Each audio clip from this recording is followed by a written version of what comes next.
Salut! Alors, aujourd'hui dans cette vidéo, je vais vous montrer comment poser des prises. Alors ici on est dans ma cuisine, voilà, j'ai ma crédence. Et puis, forcément, on a toujours besoin de prises dans une cuisine. Donc, ici, je vais avoir deux prises à poser. Alors, avant tout, pour ceux qui ne sont pas encore abonnés à ma chaîne, il y a le petit bouton s'abonner qui vous permet de me suivre et être informé chaque fois qu'il y a une nouvelle vidéo. Alors, poser des prises. Franchement, rien de compliqué. Alors déjà, première chose, très important, bien s'assurer que le courant est coupé. Donc moi là, tous les disjoncteurs sont coupés. Bon, j'ai juste une lampe là parce que sinon, pour la vidéo, on voyait rien, ça allait pas le faire. Mais voilà, bien s'assurer que l'électricité est coupée et surtout bien s'assurer que la bonne ligne est coupée, parce que je sais pas moi, on peut parfois se tromper et puis se tromper dans son repérage. On écrit sur un disjoncteur ligne prise, hop, on coupe et puis finalement ah bah mince, c'était des lampes. Et puis résultat, en fait on croit avoir coupé et en fait non, il y a du courant. Donc bien faire attention, le mieux c'est de couper au général lorsqu'on fait ça. Comme ça, il n'y a pas de problème. Alors, bon ici, moi voilà, j'ai ma boîte qui est encastrée. Là j'ai mon câble.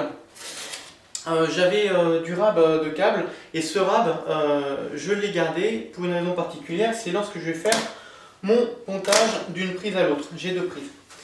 Alors, je vais déjà dénuder mon câble au jokari. Alors, ensuite, là, il va falloir que je coupe mes fils à bonne distance. Donc, bonne distance, toujours pareil. La technique des 4 doigts. Voilà, je mets mes 4 doigts, c'est la distance de travail. Et je viens couper. Hop, 1, 2 et 3. Alors, ensuite, ma prise, donc j'en ai une là et l'autre, elle est là.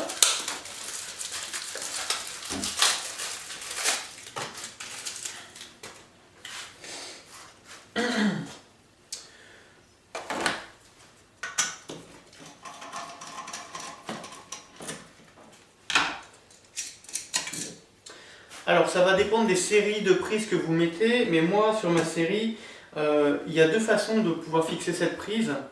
Soit avec les trous qui sont sur le cadre, ou soit avec les picots qu'on vient visser et serrer. Moi j'utilise les trous dans la mesure où je peux mettre des vis dans mon boîtier.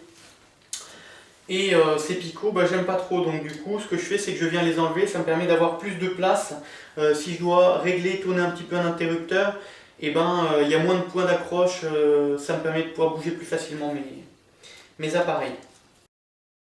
J'enlève les vis. Par contre, chose importante, je m'assure à bien toujours remettre les vis. Parce que ce qui se passe là, c'est que j'ai enlevé mon picot, mais la vis, elle a quand même un intérêt dans la mesure où mon cadre métallique, là, il a juste un petit rivet qui n'est pas forcément très solide pour tenir le bloc prise. Et donc, en remettant la vis, ça me permet d'avoir quelque chose de plus solide. Alors maintenant, ce que je vais faire, c'est que je vais venir préparer les bornes de ma prise en venant ouvrir, parce que là, elles sont fermées.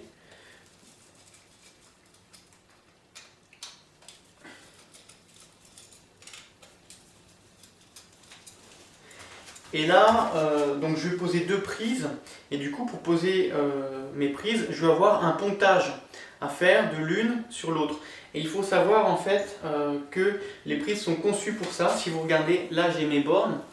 Donc au niveau des bornes, on va avoir... là elles sont pas polarisées, mais on va avoir une phase, un neutre, peu importe le côté. Et ici, ça va être la terre.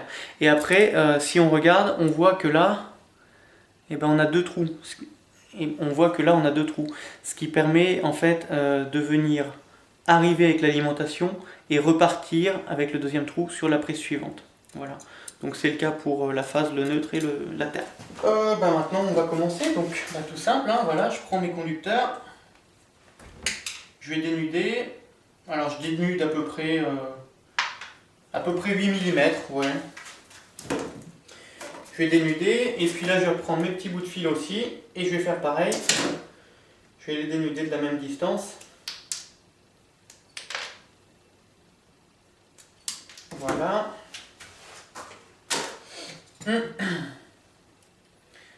Alors, donc là, je vais avoir ma phase, comme ça. Voilà. Alors, ce qui est important lorsqu'on dénude, c'est que lorsqu'on a rentré la partie dénudée dans la borne, on n'ait pas un bout de conducteur dénudé qui déborde en dessous. Si ça déborde en dessous, si ça ressort un petit peu de la borne, donc soit il faut desserrer et puis resserrer un petit peu si on peut le rentrer plus profond, et sinon si vraiment on est au bout, bah, un petit coup de pince coupante de 2 mm, et puis on remet le conducteur et ça va très bien. Voilà, donc là j'ai rentré ma phase, je vais faire pareil avec mon neutre. Voilà.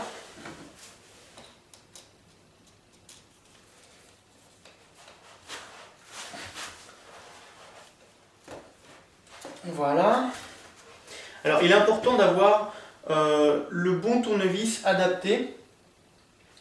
Vous voyez là, moi j'ai vu que dans mes bornes, un tournevis comme ça c'était plus adapté qu'un tournevis comme ça, donc je prends celui-là. Et en fait, l'importance d'avoir le tournevis le plus adapté, ça permet de faire le meilleur serrage possible. Et meilleur serrage possible, en fait, c'est moins de risque d'échauffement dû à une faible surface de contact. Parce que si on est mal serré, peut y avoir un petit échauffement si le fil il est mal pris dans la borne. Et échauffement, potentiel risque d'incendie. Donc le bon tournevis et un serrage maximum. Voilà, alors maintenant je vais venir mettre la terre. Hop. Comme ça.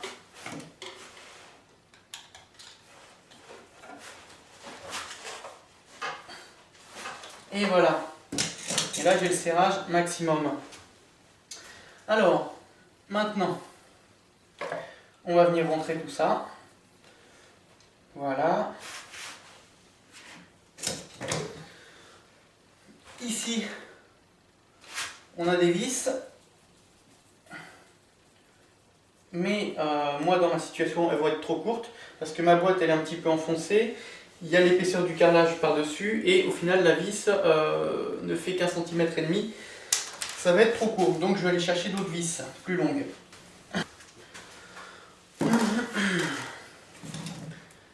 Et voilà, alors vis plus longue. Je vais venir positionner ma prise. Voilà.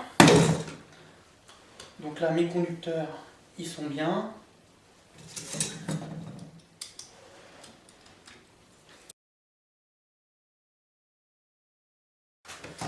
Voilà.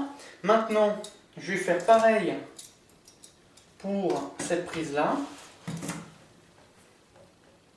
Bon, sauf que là, je ne vais pas avoir besoin de faire la technique des 4 doigts, dans la mesure où, si jamais un jour je démonte, j'aurai suffisamment d'espace de travail.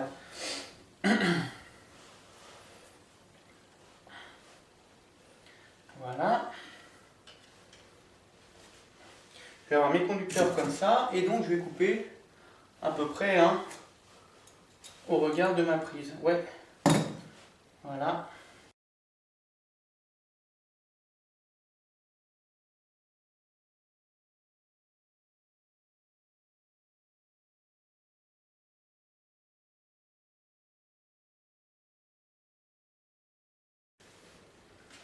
Alors, petite technique, si jamais on a besoin de régler une orientation de la prise en même temps qu'on serre, parce que parfois on serre, on a notre vis qui tourne, et puis ça peut faire tourner un petit peu la plaque.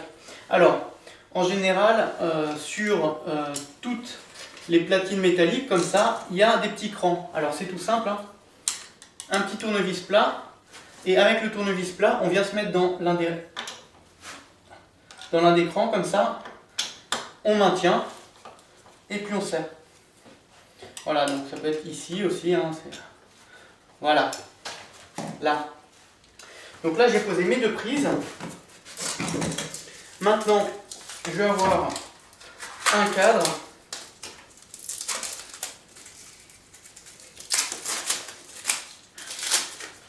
Je vais avoir un cadre qui va venir comme ça, en recouvrement. Voilà, hop. Voilà.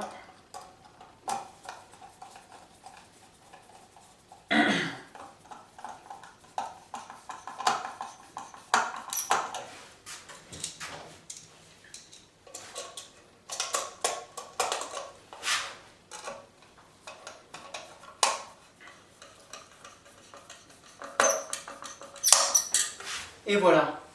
Et là, voilà. Je vois que mon cadre est bien horizontal, mes prises sont bien posées. Voilà, maintenant le travail est presque terminé dans la mesure où il y a des vérifications à faire. Parce que je viens de faire ça, mais maintenant il va falloir que je teste les prises. Donc tester, tout simple, hein, je vais prendre, je sais pas moi, ma perceuse ou ma ponceuse ou n'importe quoi, venir brancher dans chaque prise et regarder que ça fonctionne bien. Voilà, j'espère que cette petite vidéo vous aura aidé pour vos travaux. Si vous avez aimé, mettez un like, éventuellement un commentaire. Et puis n'hésitez pas à vous abonner à ma chaîne pour être informé dès qu'il y a de nouvelles vidéos. S'il y a des petites choses que j'ai oublié de vous dire dans cette vidéo, il y a le PDF qui correspond à la vidéo que vous pouvez télécharger gratuitement. Sous la vidéo dans la description, je mets un lien vers mon site internet pour le télécharger. Et puis s'il y a des petites choses que j'ai oubliées, je remets ça dans le PDF. Voilà, je vous dis bon courage pour vos travaux et à plus tard. Salut!